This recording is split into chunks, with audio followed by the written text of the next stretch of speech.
Have you been wondering about the housing market forecast for the rest of 2025? Maybe even hoping for a rate drop in the near future? Well, if so, you're not alone.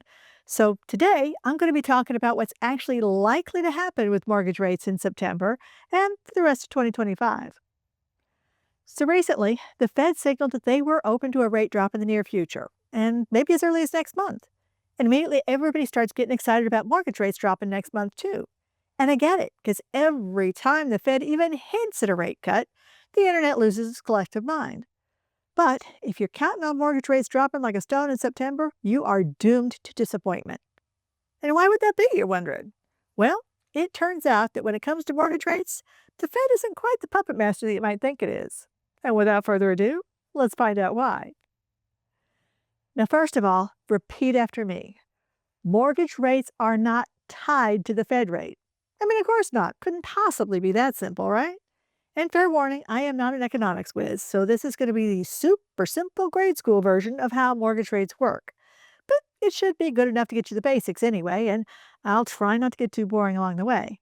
Because this is important stuff, and you really should have some idea how it all fits together. So here goes.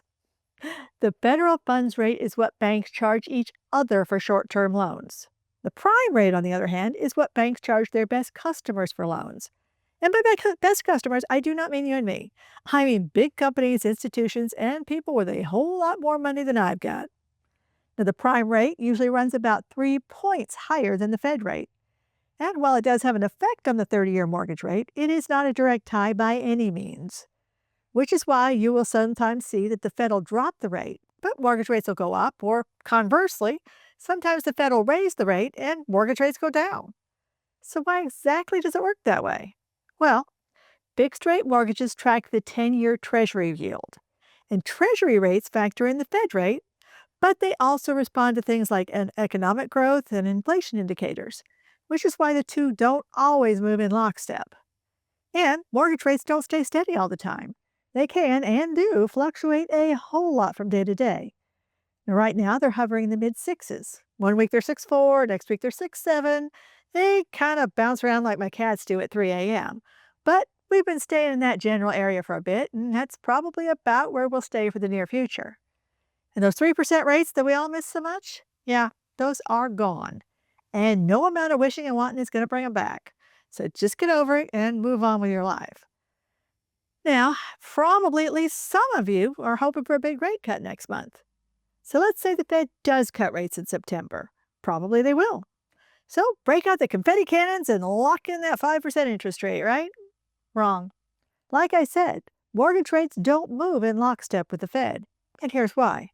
The Fed cuts affect short-term rates, like credit cards and HELOCs, not long-term mortgages. Mortgage rates look more at the bigger picture. Inflation, long-term economic outlook, and what investors are doing with their money.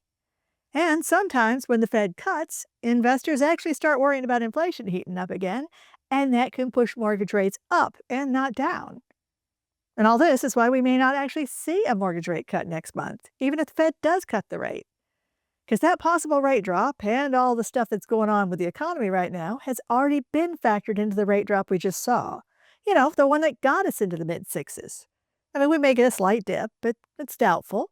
And if we do get one, it probably won't be much.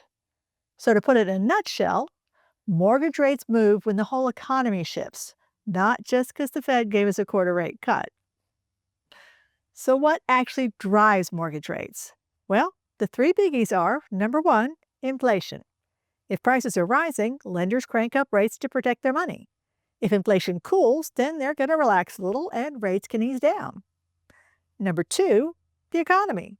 Strong economy, rates are going to creep up. Shaky economy, investors are going to run to safety and then rates will usually dip. And number three, and this is arguably the most important one, because it's the only one you actually have any control over, and that's you. Your credit score, your down payment amount, your loan type. The bank's going to size you up like you're a steer at a beef auction, and the more risky you look, the higher the rate they're going to slap you with. And that's it. No magic Fed button, no prime rate puppet strings, just the big economic picture and your personal financial profile. So what's in store for rates for the rest of 2025? Well, Experts are saying that we can expect to stay in the mid sixes through the rest of the year. Could we flirt with 5.9% if the economy slows down? Sure, but I wouldn't bet the farm on it. So, what does all of this mean for you? Well, for sellers, you just have to accept that buyers are shopping with today's payments in mind. Those 3% mortgage rates from back in the day had a huge effect on home prices. If your home had four walls and at least part of a roof, you could pretty much ask whatever you wanted for it, and somebody would likely step up to the plate and take it off your hands. But those days and those rates are gone. And that means that your pricing strategy needs to adjust accordingly. Price your home where the market actually is, and it's going to move. Price it too high, and it's going to sit and sit and sit. And then you're going to have to take a huge cut just to get buyers to take it seriously. And for you buyers out there, stop trying to time the market. Waiting for the perfect rate is kind of like waiting for gas to go back to 99 cents a gallon. I mean, think about all those people who didn't buy back in the day because rates went up to 4% and they wanted to wait until rates dropped back down. Well, you want to know where those people are right now?